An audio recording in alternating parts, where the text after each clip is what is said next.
बहुत बहुत स्वागत। आप देख रहे हैं मथुरा हलचल न्यूज। आइए बढ़ते हैं आज की ताजा खबरों की ओर। कोई सपनों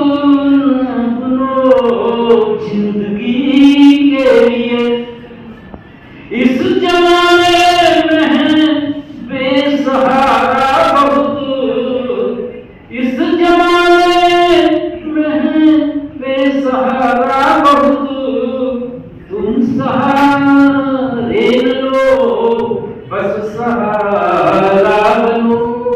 Try to cooperate your neighbors, your पड़ोसी, your friends. Thank you very much.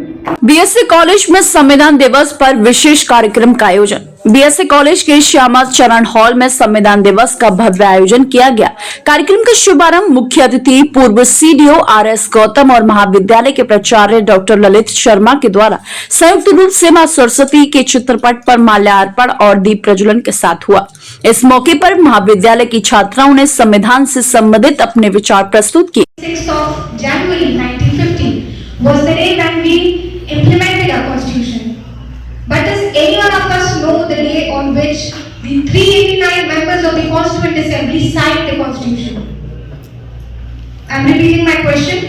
26 नवंबर 1949 में constitution को अडॉप्ट किया गया। 26 जनवरी 1950 में implement किया गया। वो कौन सा दिन था जिस दिन Constituent Assembly के सारे members ने constitution पे signature किए? So the answer to this question is 24th of January 1950. It was the day when the Constituent Assembly, the members, 389 members of the Constituent Assembly finally signed the Indian Constitution. Now moving forward, I would like to mention some amazing facts about our Indian Constitution. Firstly, that the Indian Constitution was completely designed and written by hand. Secondly, that the pages of Indian Constitution were designed by a person named Nandalal Bose. Thirdly, the Constitution of India was single-handedly written by Prem Bihari Narayan Rayzada, who was a very well-known master of calligraphy. And last but not the least, the Indian Constitution is the world's longest constitution with 1,46,385 words. Dear folks, the Constitution of Bharat is more than a set of articles and rules and regulations schedules. It does more than merely establish and power the institutions of governance of India. Instead, several political scientists and scholars have referred our Indian Constitution as the reformative and transformative Constitution, which basically means that it is embedded with union and reflection of future. The entire credit goes to the 389 members of the Constituent Assembly and their hard work. The Indian Constitution and its provisions are not just concerned with India as it is, but with the fulfillment of social and economic judgment for all the Indian citizens. The Constitution guarantees us fundamental rights, such as the right to equality, the right to freedom of speech, the right to life and liberty. It also imposes fundamental duties of citizens, reminding us of our responsibilities towards the state. और संविधान के महत्व पर जोर दिया गया। मुख्य अतिथि पूर्व सीडीओ आरएस गौतम ने अपने संबोधन के दौरान कहा कि संविधान हमें समानता, स्वतंत्रता और न्याय की गारंटी देता है। यह हमें सिखाता है कि हम विविधता में एकता को बनाए रखें और एक प्रगतिशील समाज का निर्माण करें। मैं विशेष रूप से युवाओं से कहना चाहूंगा कि संविधान के आदर्शों को समझें और अपने जीवन में आत्मसात करें, अपने कर्तव्यों के प्रति जागरूक रहें।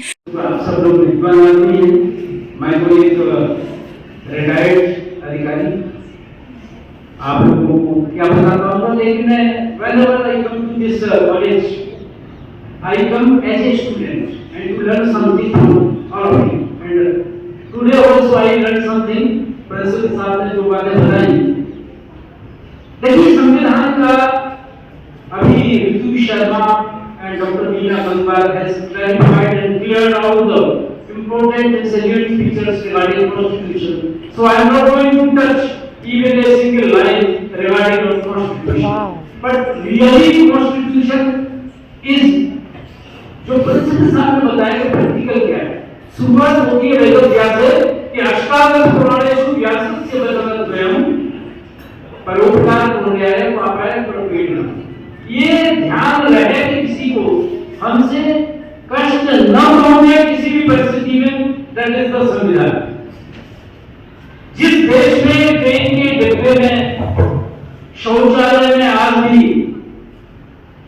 जो डब्बा होता है उसको चेन से बांधना पड़ रहा हो, तो ये हमारे चिंतन का विषय है कि हम कितना कॉन्स्टिट्यूशन का पालन कर ना करें। बड़ी प्रैक्टिकल बातें, दो तीन बातें लेके मैं अपनी बात को समाप्त करता हूँ।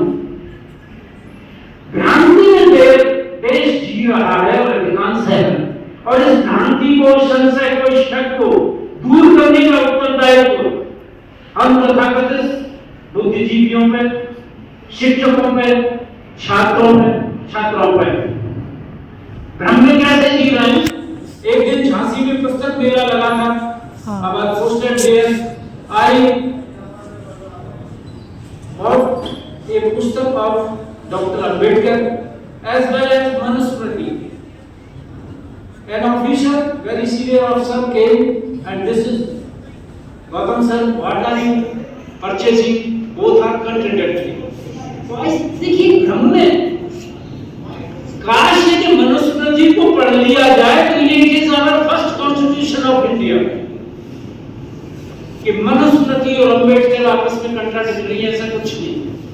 थोड़ा अम्बेडकर को भी पढ़िए, मनुस्मृति को पढ़िए, एक लाइन में दोनों के बारे में बात करके अपनी बात को आगे बढ़ाऊंगा।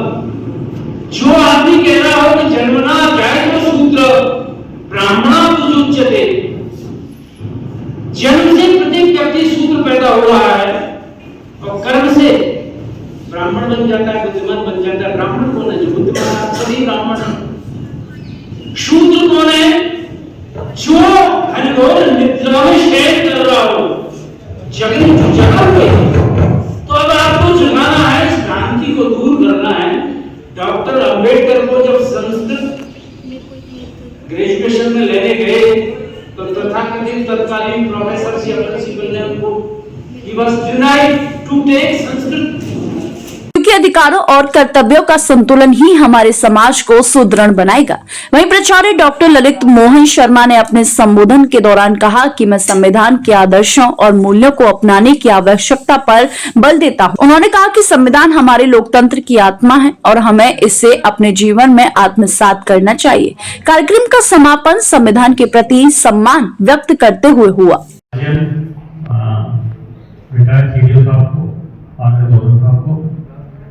लेकिन मैं पूरे विधि विभाग को इस बात की बधाई देता हूं कि आज के शिक्षा के व्यापारीकरण के दौर में शायद हमारा ही महाविद्यालय होगा जहां संविधान दिवस मनाया जा रहा होगा।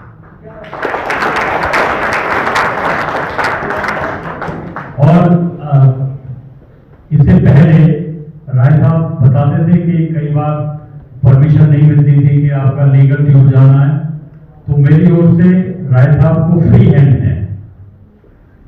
आपने कहा कि संविधान दिवस बनाना है, उसके लिए होर्डिंग बनाने, ये बनाने, तुरंत उसके बाद आपने कहा कि लीगल ट्यूब आपका शायद सुप्रीम कोर्ट ले जाने की बात हुई, क्योंकि जो हम संविधान हमारा सबसे बड़ा संविधान है, लिखित संविधान, इसके बारे में तो वीना बहुत बड़ा बताएगी। हमने तो संविधान को उतना पढ़ा है जितना हम कॉम्पिटिटिव एग्जाम में काम आने वाला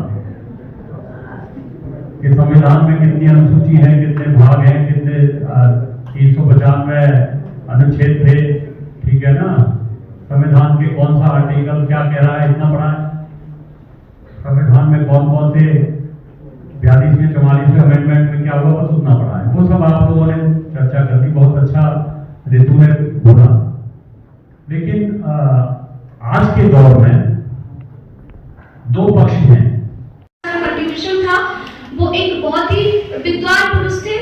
कई भाषाओं को उन्हें ज्ञान था, उन्होंने कई देशों की यात्राएं की, कई देशों के संविधान को पढ़ा, समझा, फिर देखा कि भारत की परिस्थितियों के हिसाब से ज्योग्राफिकल कंडीशंस जो हमारी हैं, कल्चरल कंडीशंस जो है, लिंग्विस्टिक जो डाइवर्सिटीज हैं, कल्चरल डाइवर्सिटीज हैं, और भी बहुत सारी डाइवर्सिटीज है, उनके हिसाब से हमारे यहाँ पे आगे क्या क्या कौन कौन सी पद्धतियां लागू की जाए, पार्लियामेंट्री फॉर्म ऑफ गवर्नमेंट लगाई जाए, प्रेसिडेंशियल फॉर्म ऑफ गवर्नमेंट लगाई जाए, हमारा संविधान कैसा हो, यूनिटरी हो, फेडरल हो।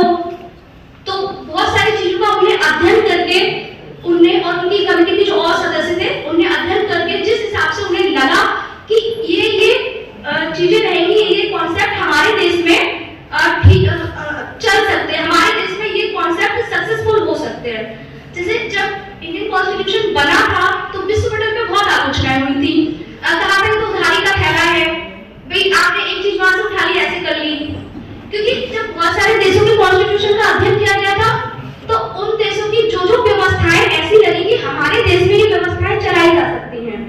तो उन व्यवस्थाओं को हमारे कॉन्स्टिट्यूशन में भी अडॉप्ट किया गया।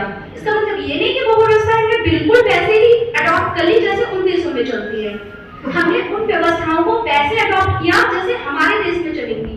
जय गुरुदेव हॉस्पिटल महोली रोड मथुरा। हमारे यहाँ minor OT, emergency, ICU, PICU, NICU, सभी प्रकार के सीटी स्कैन, एक्सरे, अल्ट्रासाउंड, अत्याधुनिक पैथोलॉजी लैब, प्राइवेट एवं जनरल वार्ड, डिलक्स रूम, महिला चिकित्सकों द्वारा डिलीवरी सुविधा, आंखों का ऑपरेशन, दांतों का उपचार, सभी प्रकार के ऑपरेशन, उचित दर पर दवाइयाँ, 24 घंटे एम्बुलेंस सुविधा। जनपद में सबसे कम दर पर 100 रुपये में ओपीडी सुविधा उपलब्ध है। संपर्क करें 8650777901।